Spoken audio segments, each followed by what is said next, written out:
नववर्ष की बहुत शुभकामनाओं के साथ आप सभी को प्रणाम। मेरा नाम डॉक्टर शुभेंदु ठाकुर है और मैं एस्ट्रोलॉजर हूँ।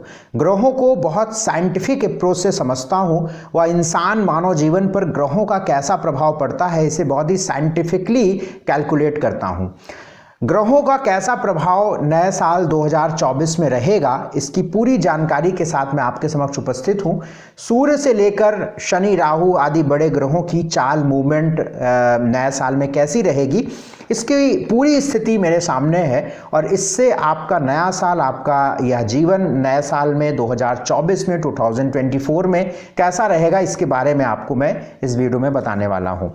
मेरा आपसे एक निवेदन है कि यदि आप इस वीडियो से जुड़ गए हैं तो मेरे कहने से कुछ वक्त जरूर अब निकालिए और बहुत ध्यान से इस वीडियो को समझिए, क्योंकि मैं आपको यह विश्वास दिलाता हूं कि यदि आप इस वीडियो को देखेंगे तो अवश्य कुछ ना कुछ पाएंगे, कुछ ना कुछ लेकर जाएंगे और ये निश्चित आपके लिए फायदेमंद होगा। बहुत सारे समय आप व्यर्थ अन्य जगहों पर करते हैं, लेकिन मेरे कहने से आप रुकिए और इस वीडियो को पूरा देखिएगा।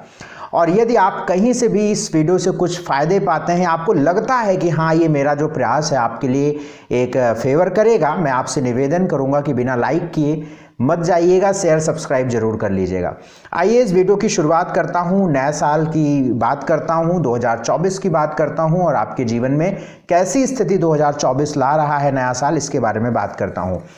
मेरे सामने सूर्य, मंगल और बुध की, बृहस्पति, शुक्र और इधर शनि, राहु, केतु आदि की पूरी ग्रहों की स्थितियां मेरे सामने बनी हुई है। लगभग 1 से 1.5 घंटे लगे हैं इसको बनाने में। पूरे ग्रहों की हर महीने की मूवमेंट मैंने नोट की है और इससे आपकी राशियों पर कैसा प्रभाव होगा बारी बारी से इस पर बात मैं करूंगा। देखिए, सबसे बड़ी एक कन्फ्यूजन होती है कि इस राशिफल को हम समझे कैसे। देखिए, मैं आपको बहुत स्पष्ट रूप से बता दूं कि जो ग्रहों का, मैं अपना स्वयं का भी जीवन देखता हूं तो मैं आपको बता दूं कि जो फाइनल जो ग्रहों के इम्पैक्ट हमारे जीवन पर होते हैं वो लग्न से बहुत अधिक होते हैं। 70% आपके लग्न राशि क्या है, लग्न राशि आपकी कुंडली जब बनी होगी तो आपके लग्न में कौन सी राशि पड़ी हुई है, तो लग्न राशि पर इस राशिफल को जो मैं बता रहा हूं इसे आप फॉलो करोगे ना तो आपको बिल्कुल करेक्ट लगेगा कि बहुत सारी चीजें मेरे बारे में हैं। और मैं समझता हूं कि बहुत सारे कमेंट्स भी आते हैं कि जो लग्न राशि पे फॉलो करते हैं वो कहते हैं कि 80 to 90% करेक्ट। और इसके साथ साथ मैं ये भी आपको कहूंगा कि 30% चूंकि मून साइन पर भी इंपैक्ट होता है, तो इसलिए आप एक बार क्रॉस चेक अपनी चंद्र राशि पर भी देख लीजिएगा कि क्या प्रभाव इसका पड़ता है। 2024 जब शुरू हो रहा है, 2024 जब स्टार्ट हो रहा है, जिस समय 2024 लग रहा है उस समय आकाश में कन्या लग्न का उदय रहेगा। कन्या लग्न 9 डिग्री 53 कला पे रहेगी और चंद्रमा जो है वो सिंह राशि में रहेंगे। तो ये तो एक लग्न की स्थिति हो गई। इससे ग्रहों का क्या परिणाम निकलता है इसके बारे में समझते हैं। सबसे पहले आपसे हम मेष राशि की बात करते हैं। मेष राशि वालों की जो कुंडली है, आप देखिएगा, स्क्रीन पर भी देखिएगा, आप बनी होगी। मेष राशि वालों की स्थिति देखिएगा कि मेष राशि, देखिए बृहस्पति आपकी ही राशि में है। मेष राशि या मेष लग्न की बात मैं कर रहा हूं तो बृहस्पति आपकी ही राशि में जाके बैठे हुए हैं मई तक यहां पे बृहस्पति हैं। Till the end of May आपके लिए जो बृहस्पति के लग्न की स्थिति है ये बहुत पॉजिटिव है।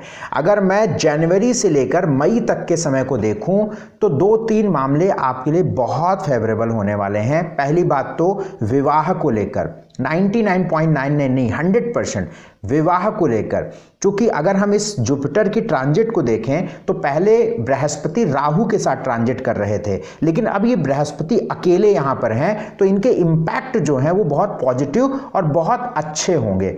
बृहस्पति की दृष्टि चूंकि एजुकेशन पर है, संतान पर है, मैरिटल लाइफ पर है, मैरिज पर है, भाग्य पर है, तो यदि हम जनवरी से मई तक का समय देखें तो आपके विवाह को लेकर, आपके वैवाहिक जीवन को लेकर, संतान की प्राप्ति को लेकर मैं ये कह रहा हूं, संतान हाथ में आने को लेकर, भाग्य की दृष्टि से ये बृहस्पति के जो परिणाम हैं वो बहुत पॉजिटिव हैं। यदि इस जनवरी से मई के बीच में इन सब चीज़ों के होने की बहुत संभावना है। विवाह फिक्स हो जाना, विवाह से संबंधित अच्छी चीज़ें हो जाना, वैवाहिक जीवन में सुधार आ जाना, संतान प्राप्त हो जाना, ये सारी चीज़ें यहाँ पे बृहस्पति आपको पॉजिटिव इफेक्ट दे रहे हैं। तो ये जो जनवरी से जो मई का समय रहेगा वो आपके शादी के लिए, संतान के लिए, भाग्य के लिए और एजुकेशन के लिए बहुत अच्छा रहने वाला है। ये बिल्कुल कंफर्म है, 1 लाइन में मैं आपको बता रहा हूं।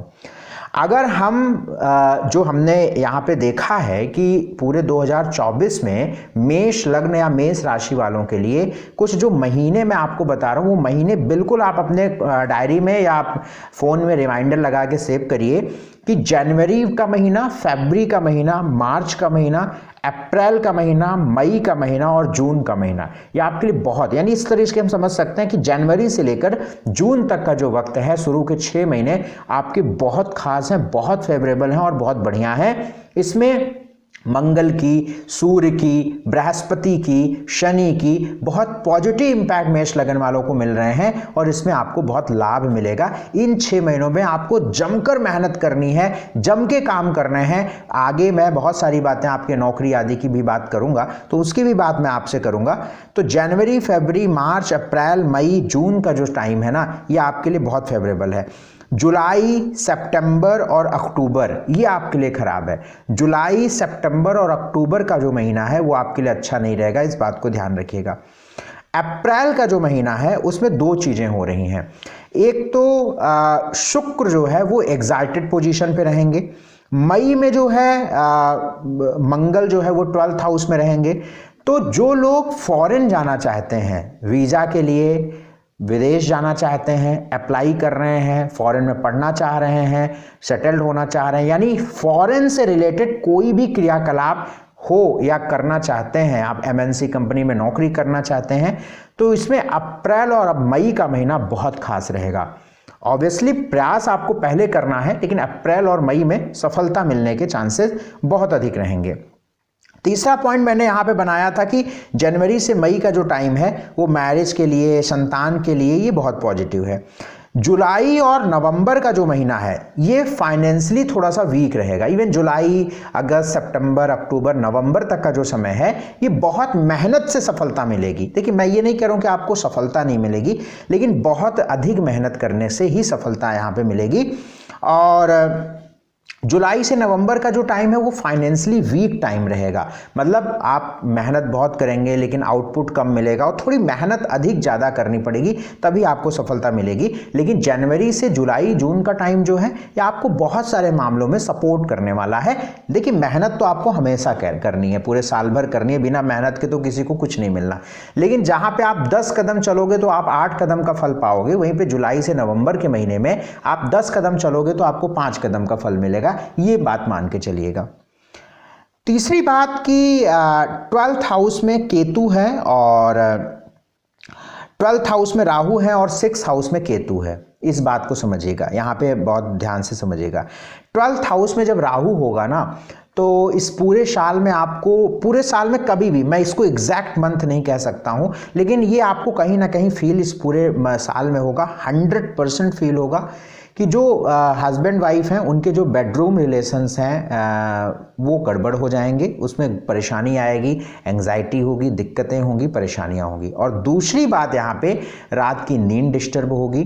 रात में या तो कुछ ऐसी सिचुएशंस बनेंगी कि आप देर तक जागेंगे या देर तक नींद नहीं आएगी, या आपका कुछ नेचर या कुछ प्रकृति कुछ ऐसा करेगी कि आपके साथ ऐसी चीज़ें होंगी। तीसरा, आपको पूरे साल एक बहुत ध्यान रखना है कि आपको झूठी गवाही या कहीं पर भी आप कोई भी झूठी गवाही, किसी के गवाह मत बनिएगा, ये बहुत आप मान के चलिएगा। और पूरे साल में यदि कहीं भी मौका लगे ना, तो जेल में जाके आप एक चाय पी के चले आइएगा, या एक जेल, कहीं भी जेल हो, कोई आपका जुगाड़ कुछ लगे तो आप जेल घूम कर चले आइएगा, ये आपके लिए बहुत अच्छा रहेगा। तो झूठी गवाही देने से बचना है, एंग्जाइटी आएगी, रात की नींद खराब होगी, इस बातों से थोड़ा सा आपको बचना है। मैंने 5-6 पॉइंट यहाँ पे लिख दिए हैं, जैसे जेल को लेकर, गवाही को लेकर, झगड़े में नहीं फंसना है, बेडरूम रिलेशंस खराब होंगे, खर्च थोड़े से बेमतलब के होंगे, नींद डिस्टर्ब होगी और कमर, घुटना और पेट ये आपको प्रभावित होगा। 100% कमर, घुटना, पेट आपका प्रभावित होगा। यहाँ पे ये चीज़ें आप समझ लीजिए। तो हमने बृहस्पति को समझा कि बृहस्पति यहाँ पर मैरिज लाइफ को लेकर, अन्य चीज़ों को लेकर अच्छा कर रहे हैं जुलाई तक, मई, जून, जुलाई तक मान के चलिए। और इधर हमने समझा कि सूर्य, मंगल आदि की जो मूवमेंट है वो हमने बता दिया कि जनवरी, फरवरी, मार्च, अप्रैल, मई, जून में बहुत अच्छी है। जुलाई, सितंबर, अक्टूबर में बहुत, जुलाई, सितंबर, अक्टूबर में कोई बड़े काम करिए ही मत, ये मैं आपको एडवाइस करूंगा, क्योंकि जुलाई, सितंबर, अक्टूबर आपके लिए परेशानियों वाला रहेगा। ये हो गया आपका। एब्रॉड वीज़ा का मैंने बता दिया कि अप्रैल मई का समय सही है। एजुकेशन के लिए भी मैंने आपको बता दिया ये शुरू के 6 महीने बहुत बेस्ट हैं। जुलाई से लेकर नवंबर बहुत मेहनत करनी पड़ेगी। 12th हाउस में केतु और राहु के इम्पैक्ट लगभग कैसे होंगे वो मैंने बता दिया। बाकी हर मंथ का जो राशिफल मैं बताता जाऊँगा उसे तो आप लोग देखेंगे ही, उसे आप फॉलो करिएगा, वो आपके लिए ज़्यादा सही रहेगा। स्वास्थ्य की बात अगर इस हम पूरे साल में करें तो स्वास्थ्य को लेकर मिड ऑफ ईयर के बाद से जो जुलाई के बाद का जो समय है वो आपके स्वास्थ्य के लिए तो थोड़ा सा नुकसानदायक रहेगा। हेल्थ को थोड़ा सा वीक करने वाला रहेगा। बीच ऐसा नहीं कि कोई बड़ी बीमारी इंडिकेशन हो रही है, लेकिन थोड़े से अप्स डाउन हेल्थ को लेकर, या बहुत एनर्जेटिक नहीं फील करेंगे, बहुत ऊर्जा वाले फील नहीं करेंगे, ये आपको जुलाई के बाद स्वास्थ्य को देखने को मिलेगा।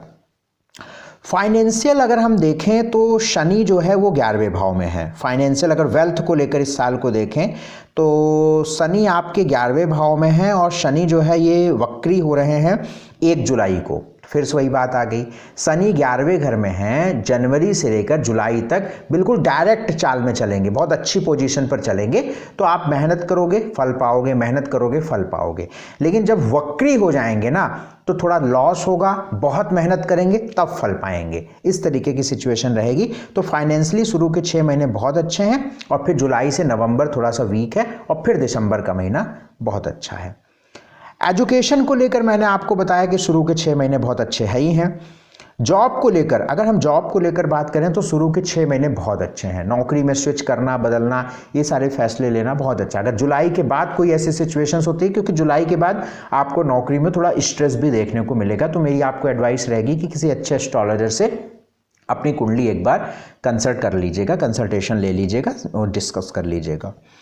तो ये आपकी नौकरी की हो गई। अगर हम बिजनेस को देखें तो बिजनेस अच्छा रहने वाला है। अगर हम बिजनेस को देखें तो यहाँ पर बिजनेस की अगर स्थिति देखें हम शुक्र को तो शुरू के तो बहुत अच्छा। देखिए 12 फरवरी से लेकर 8 मार्च बहुत अच्छा, 8 मार्च से लेकर 31 मार्च बहुत अच्छा, 31 मार्च से लेकर 25 अप्रैल बहुत अच्छा, फिर उधर 19 मई से लेकर 13 जून तक बहुत अच्छा, 13 जून से लेकर 8 जुलाई तक बहुत अच्छा। फिर वही बात आ गई, मैंने मोटा मोटा बोल दिया कि जनवरी से लेकर जुलाई तक। इधर फिर आपका 8 जुलाई से 1 अगस्त ठीक नहीं है, 1 अगस्त से 25 अगस्त ठीक नहीं है। फिर उधर सितंबर में 18 सितंबर से लेकर 14 अक्टूबर तक बहुत ठीक है। तो वही मान के चलिए कि शुरू के 6 महीने उधर सितंबर अक्टूबर में चीज़ें ठीक है। तो जो शुरू के 6 महीने हैं वो आपके लिए बहुत बेनिफिक और बहुत अच्छे हो सकते हैं। बिजनेस मैंने बता दिया। मैरिज के लिए मैंने बता दिया आपके मैरिज की योग जनवरी से लेकर जुलाई तक हैं। और लव लाइफ की अगर इस पूरे साल में बात करें तो शुरू के 6 महीने पॉजिटिव हैं। जुलाई और सितंबर अक्टूबर ये आपके ब्रेकअप और परेशानियों भरे आपके लव लाइफ को लेकर रहेंगे। तो लगभग ये आपका ऐसा महीना कह रहा हूँ, ये ऐसा साल 2024 का लगभग मिला जुला ऐसा रहेगा। अगर हम एक 1 लाइन बोलें तो मैं ये कहूँगा कि मेष राशि वालों का 2024 बहुत अच्छा रहने वाला है। कहीं कोई चिंता करने की बात नहीं है, कहीं परेशान होने की बात नहीं है। इस साल को बहुत अच्छा बनाने के लिए मैं कुछ आपको उपाय बता दे रहा हूँ, वो उपाय अवश्य करिएगा। और यदि आपको पूरी कुंडली का विश्लेषण मुझसे कराना है तो आपके स्क्रीन पर नंबर है, इन नंबरों पर आप मुझे व्हाट्सएप मैसेज कर अपनी अपॉइंटमेंट बुक करा सकते हैं। तो उपाय यहाँ पे आपको क्या करना है, सबसे अच्छा उपाय पूरे साल करने के लिए बहुत अच्छा रहेगा कि एक डिबिया में आप केसर और हल्दी को मिलाकर रख लीजिए। पर डे उसका तिलक अपने माथे पे लगाइए। गाय को खाना जरूर दीजिए, गुड़ रोटी दीजिए। और बहुत अच्छा रहेगा कि अगर एवरी सैटरडे को सूर्यास्त के समय दीजिए तो बहुत अच्छा रहेगा। एक चांदी का स्क्वायर पीस, चौकोर टुकड़ा चांदी का अपने पॉकेट में या सिर के पास अपनी वॉलेट में रखिए। हनुमान जी की उपासना जरूर करिए और सात्विक आहार लेते रहिए। तो ये मेष राशि वालों का 2024 कैसा रहेगा ये बारे में मैंने बात किया।